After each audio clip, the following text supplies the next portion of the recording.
Hello, good morning, friends.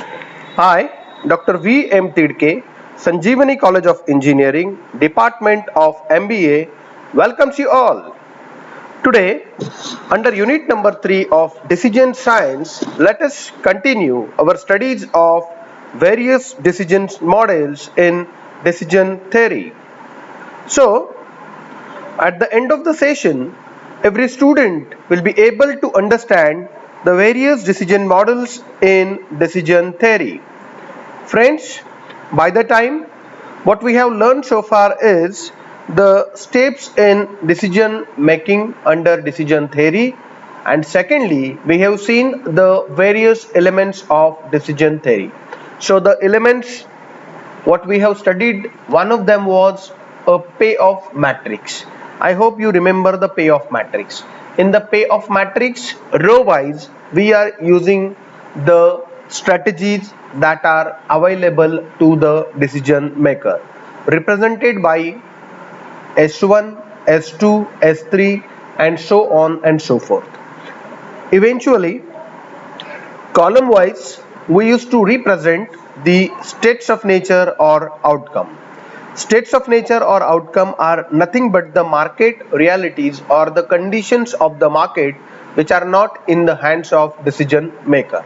The examples are like demand of the product in the market, the bank's rate, government regulations, the level of competition, the living standard of the people, education level of the people, environmental factors or other demographical aspects which has impact onto business decisions. So we used to keep those states of nature or outcomes column wise, which are represented with notions like n1, n2, n3 and so on and so forth.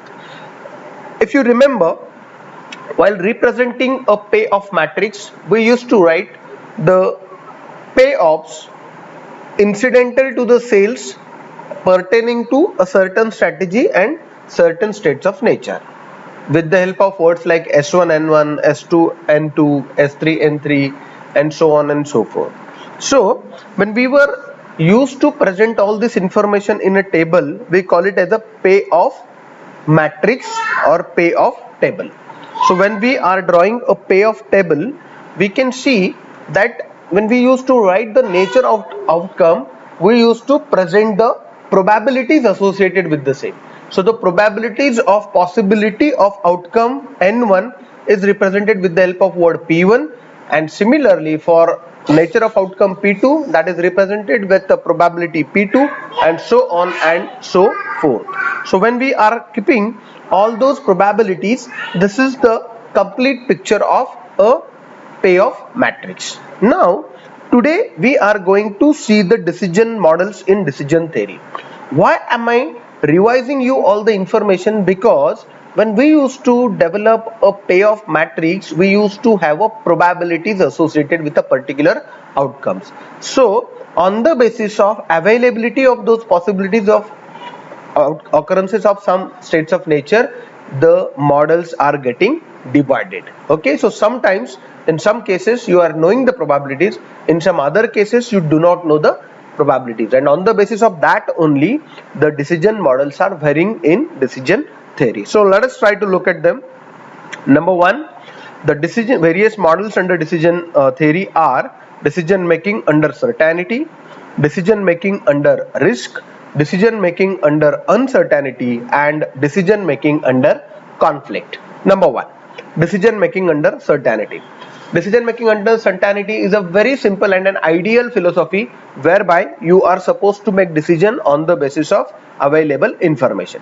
For example, if you have been told that there is only 100 units available in the market for you to buy of a particular commodity. So as you are certainly knowing that you are supposed to buy 100 units, so what is your decision? Go and buy the 100 units, because you do not have any other choice. There is no other supplier, there is no other number of items that you can go for. So the only choice that you have is there is one supplier and he is selling 100 units and you are supposed to have 100 units only. So the decision is very clear that you will be buying those 100 units from that particular supplier. So this is the situation wherein we call the model to be the decision making under certainty. This is the simplest of all, and that is why it is beyond the scope of our studies.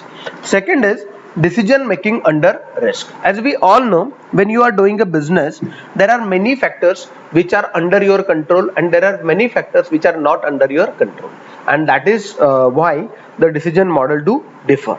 So a decision making under risk is the situation whereby you are knowing the possible number of states of nature associated with a particular business context, whereas you are also knowing the possibility of their occurrences. That is, you are knowing the states of nature along with the probability with which they could appear as a reality. So if you are knowing such kind of situations and then you have to select certain strategy out of the total alternatives that you have, that condition we call it as a decision making under risk. How to represent the same? If you will see any payoff matrix whereby the payoff matrix is been given along with the probabilities associated with the states of nature, then it is the case of decision making under risk. Moving further, decision making under uncertainty. Friends, sometimes it happens that you are knowing that these are the possible states of nature which are present in the economy, but you do not know their possibility of occurrence. That is, you don't know the probabilities associated with those states of nature or outcome. If this is the case, then that kind of decision model we call it as a decision making under uncertainty. Okay, so the identification of decision making under uncertainty is that you are being given with a payoff matrix, but you do not have the probabilities known associated with the states of nature. And lastly, there is last model, decision making under conflict. There are few situations wherein you are not sure as to the possible states of nature which are associated, or you are also do not arrive at a common percentage of probabilities that might be the reality. So if this is the situation, then we call it as a decision making under conflict. It is the perfect example of an ambiguousness into the market. So these are the various models under which a decision maker has to make decision on the basis of available data to ensure the organization's success. So out of this total models under our consideration, we only have two models here for study. One is decision making under risk, that is where probabilities are known, and secondly decision making under uncertainty, where probabilities are not known. I hope by this you will understand the different models of decision theory. Thanks for watching the video.